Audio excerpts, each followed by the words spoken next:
Hello everybody, आज मैं आपसे बात करने वाला हूं फोकस के बारे में कि यार फोकस कैसे किया जाए, ये फोकस होता क्या है। हम सबको पता है कि फोकस करना हमारी लाइफ के लिए बहुत ही ज्यादा जरूरी है। तो ऐसी क्या चीजें हैं जिनको अगर हम यूज करें या जिनको अगर हम फॉलो करें तो हम किसी भी चीज पर फोकस कर पाएंगे। फोकस के ऊपर हम बहुत तरह तरह की कहानियां सुनते आ रहे हैं। हमने स्वामी विवेकानंद के बारे में भी बहुत पढ़ा है और बहुत जाना है।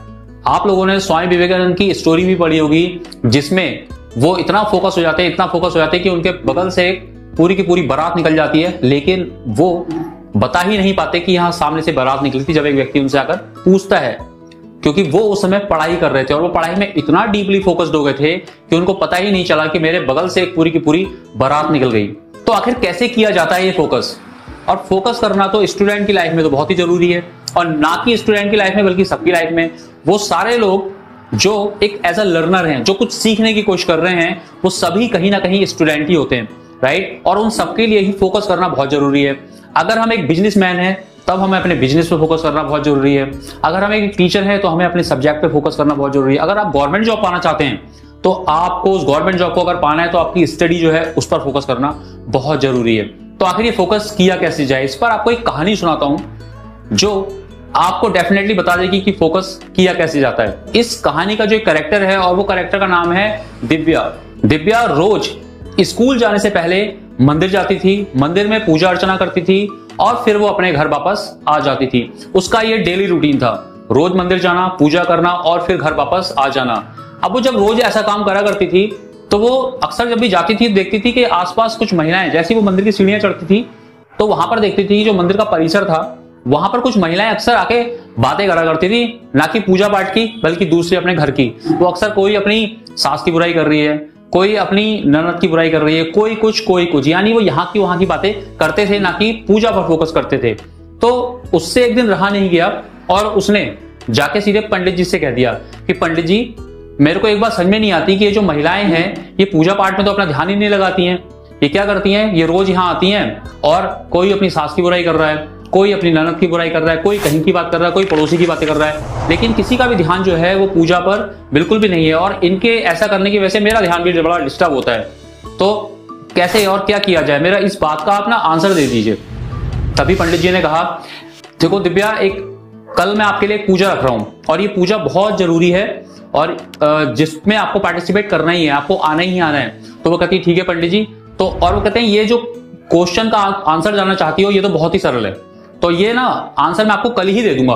आप बस एक काम करना है, इस पूजा को अगर आपको सक्सेस बनाना है तो आप एक लोटा पानी भर के अपने घर से मंदिर तक लाइएगा, ठीक है। अब जो लोटे का पानी है वो पूरा का पूरा लबालब यानी ऊपर तक भरा होना चाहिए और उस लोटे के पानी की एक भी बूंद बिल्कुल भी नहीं गिरनी चाहिए जमीन पर। लबालब भरा हुआ पूरा का पूरा लोटा मंदिर तक लाना है अपने घर से, क्योंकि उसका घर और मंदिर की दूरी लगभग 1 किलोमीटर होती है। तो दिव्या पूछती है कि पंडित जी, क्या लोटे का एक बूंद का पानी भी नहीं गिरना चाहिए? तो पंडित जी कहते हैं नहीं, एक बूंद भी पानी नहीं गिरना चाहिए, वरना ये पूजा आपकी सफल नहीं होगी। तो वो कहती है ठीक है। नेक्स्ट डे वो अपने घर में पानी भरती है, पूरा का पूरा लोटा भरती है और हल्के हल्के कदमों से चलते हुए हल्के करके फिर वो मंदिर के सीढ़ियों के पास पहुंचती है। हल्के हल्के सीढ़ियां चढ़ती है, सीढ़ियां के फिर परिसर पार करती है और सीधे मंदिर पहुंच जाती है। और पंडित जी से कहती है, पंडित जी ये लीजिए लोटा। तो पंडित जी कहते हैं, दिव्या एक बात बताओ, क्या इसमें से एक बूंद भी गिरा? तो वो कहती नहीं, इसमें से एक बूंद भी नहीं गिरा, मैं बहुत ही ध्यान से लाई हूं, ठीक है। तो वो पंडित जी क्या कहते हैं, पंडित जी कहते हैं कि अब मेरे को जरा एक बात बताओ कि अभी जो आप यहां तक आए, अपने घर से यहां तक आए और उसके बाद आप सीढ़ियां चढ़े मंदिर के परिसर से निकल के यहां तक मेरे पास आए, क्या आपको उन महिलाओं की आवाज सुनाई थी? तो उन्होंने कहा नहीं पंडित जी, मेरे को तो कोई आवाज सुनाई नहीं दी। उन्होंने कहा क्यों, ऐसा क्या हो गया? उन्होंने कहा क्योंकि मेरा सारा ध्यान जो था वो इस लोटे पर था, मेरा पूरा ध्यान इस पानी की एक एक बूंद पे था कि वो जो बूंद है कहीं टपक के नीचे ना गिर जाए।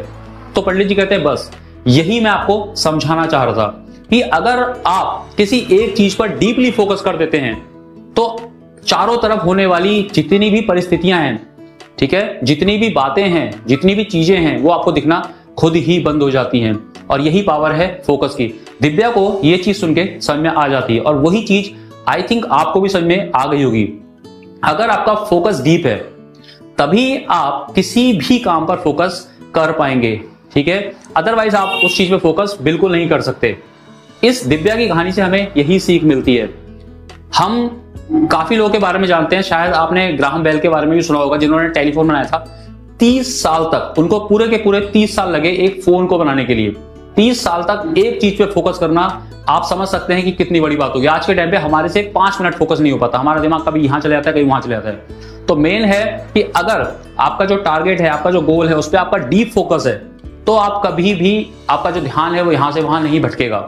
ठीक है, तो होप आपको समझ में आ गया होगा। ये स्टोरी आपको कैसी लगी कमेंट में आप जरूर बताइएगा, और इस वीडियो को हो सके तो शेयर जरूर कर दीजिएगा। फिर मिलते हैं किसी नेक्स्ट वीडियो के साथ, तब तक के लिए धन्यवाद।